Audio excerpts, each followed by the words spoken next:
One round bale out here at the edge of the field. I'm gonna go grab it. Then I'm gonna come back up here, take the squeeze off, put the bucket on. I'm gonna back blade. I'm gonna back drag this asphalt here. And then I'm gonna hook that round baler up to the big tractor. I'm gonna back the round baler in here. And I'll put the skid steer in and maybe the little tractor, I don't know, whatever I can fit in. And then I also have a tarp I'm gonna put over this opening. I haven't had a chance to build a door. So we actually got 1/10 of an inch of rain, which it's not much. But I wanna be able to take rain without thinking, oh man, I wish I had something over that opening so the hay doesn't get wet. And there's not a whole lot of it, but there's a little bit here that would get potentially, you know, if it's a light, nice, easy rain, it's not gonna get rained on because I got a little bit of an overhang here. But where it hits the ground, it's gonna splatter. It's definitely gonna get the bottom bales wet. So I'm gonna actually, I have a 10x12 tarp, which is gonna fit this opening perfect. I'm gonna put it on here and put some screws in it. And just something to keep the rain off of this so I don't have to worry about that portion of it. Obviously, I am going to build a door, but I don't really have time right now. Just a bunch of personal things going on and trying to just do a lot of other stuff. So this is my temporary fix. The tarp costs, I got a heavy duty tarp, so it would hopefully last for a little while. And it costs what? 15 bucks. So, you know, that's 2 bales of hay. If I save 2 bales of hay doing this, which I will, it'll be money well spent. So, all right, I'm gonna grab that round bale. And hopefully, the next time I talk to you, it'll be on the GoPro. Good news. Found the GoPro, as you could probably tell by the difference in the audio, visual quality, whatever. And it's coming a little shower. We got a 1/10 of an inch today, which is, I mean, I'll take it, but it didn't even settle the dust, as you can see. So I got my blower. I'm gonna blow the round baler off. Then I'm going to hook it up to the white. We're going to get it back in the barn.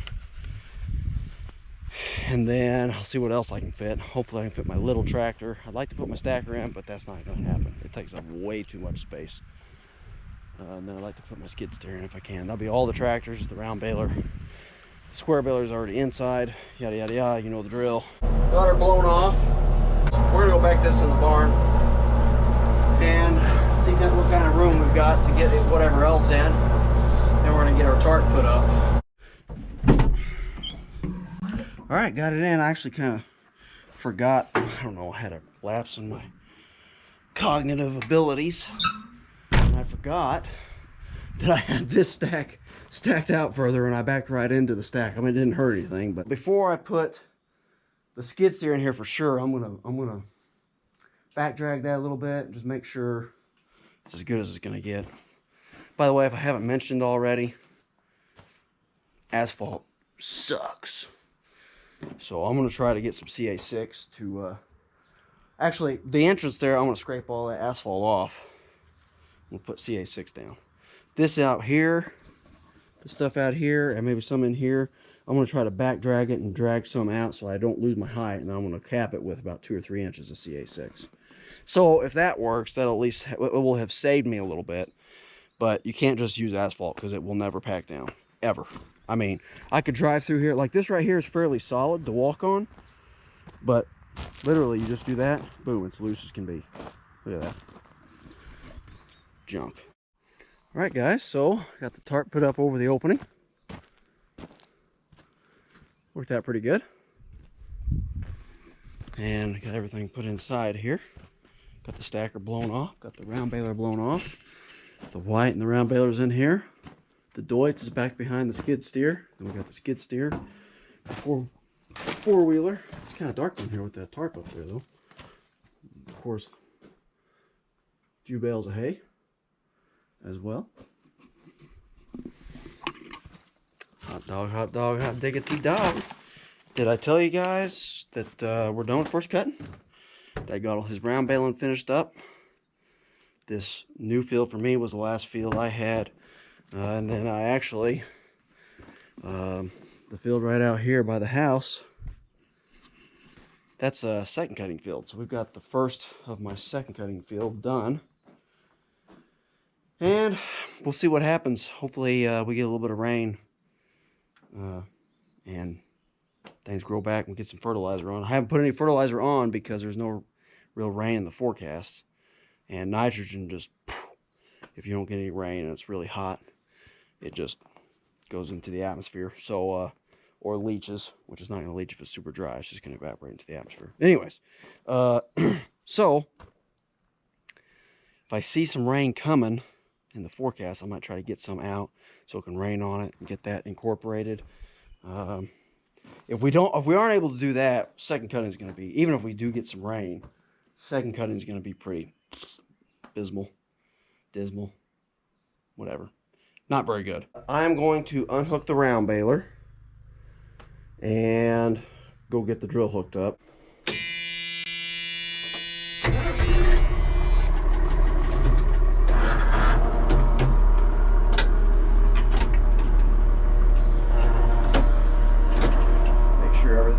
Disconnected, and off we go. Easy peasy lemon squeezy.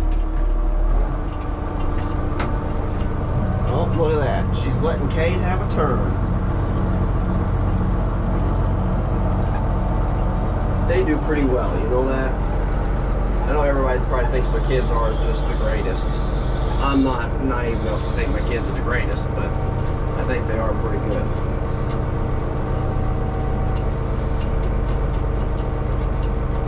Kind-hearted, and they love to help.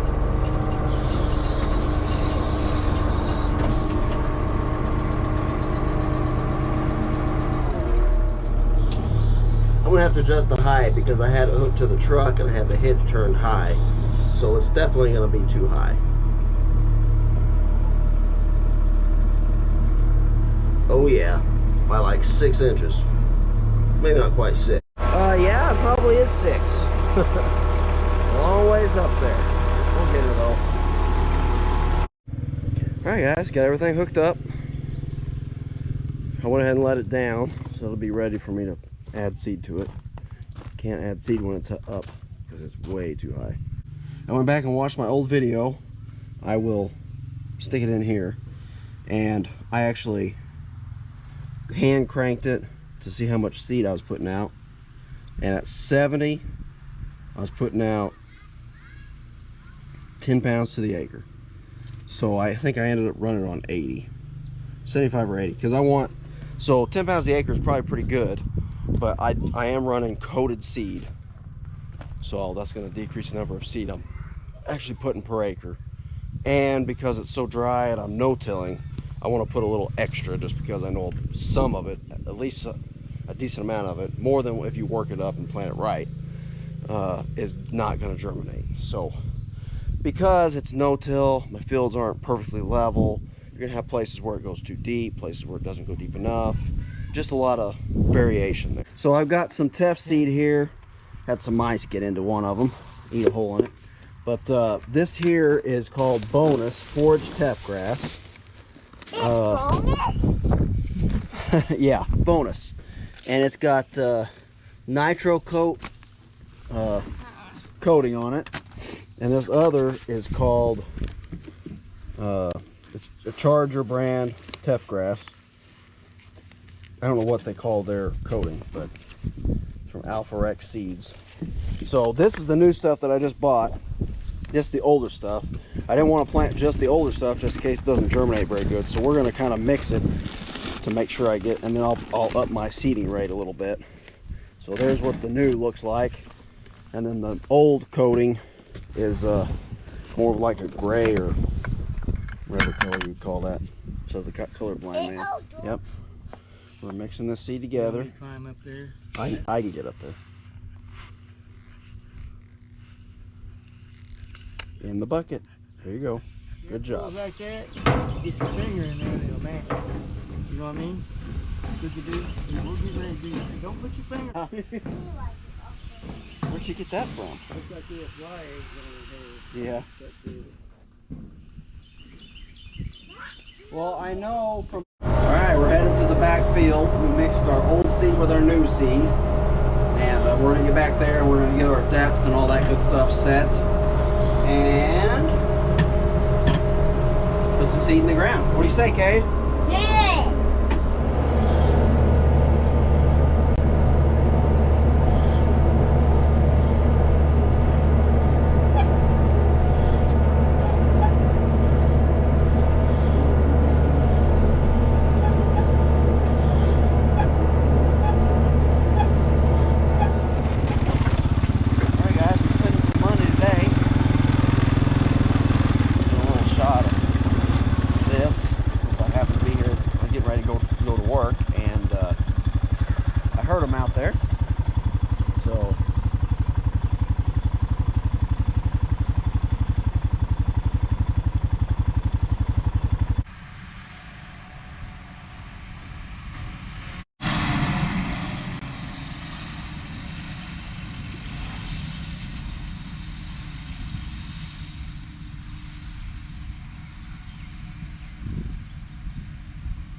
So we're putting on 100 pounds of urea and 100 pounds of potash. That's just for this cutting. We already put 100 pounds on first cutting, and actually this is the third time fertilizing this field. It got 120 pounds to the acre after first cutting for second cutting. So this will be the third time this has been fertilized this year. First time for the potash because I put a bunch of potash on last fall.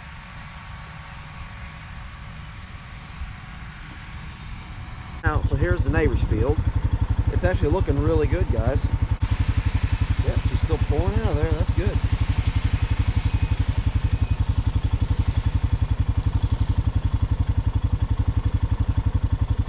All right, guys. So they spread the fertilizer. They actually had, after they did the neighbor's field, they had a little bit extra, and they came back over here and spread it on this field out here, the extra, which is good because I'd rather throw the extra money on my own field, especially since it's got potash in there, which is going to go long-term type of stuff more than just the urea. But hopefully we'll get some rain. They're calling for some rain this Sunday. This is Friday. That's why I had them put it on today. And hopefully it'll... we've only had about a 1/4 inch in the last month, a little over a month. So we need some rain pretty bad. Second cutting, and now this third cutting here hasn't had a drop of rain. After work the following day, it got dark last night, we didn't get to finish, but I'm going to continue drilling, and I'm going to give you a little warning. You're going to see a little bit of blood here, but you've heard of a paper cut. Have you heard of a grass cut? I don't, this is really stupid, but I actually was walking by a piece of fescue out there by my truck, over by the edge of the field there, and I just grabbed it, was going to just pluck the stem off and look at the seed head, and the stem didn't pluck off. It slipped right through my finger and sliced it. I mean, you probably can't even tell, but it's right in the crease, and it's pretty stinking deep. So I thought I had some paper towels in the tractor, but just a bunch of used stuff, so I'll have to make do with what I got. Ain't nobody got time for stopping, that's for sure. I can't believe how deep it cut and how fast it happened. Anyways, alright, so that's your safety tip.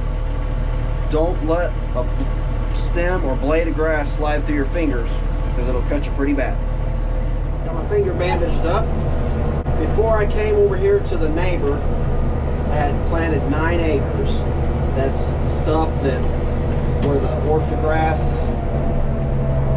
stuff that I have planted is not doing well. Basically, most of the areas that I kind of round billed this time around, just trying to get something in there so weeds don't grow there and it'll produce something. So we're planting Teff. I'm going to go down the road now to the newest rental field that we planted last fall. That was the last field that we baled, and it actually was much better than I thought, but there are some areas basically along the ends of the field where the orchard grass is kind of lagging behind and not doing real well. So we're gonna go and no-till some Teff in. That wraps up this video. Thank you so much for watching. God bless you. God bless America. Franklin County Forage out.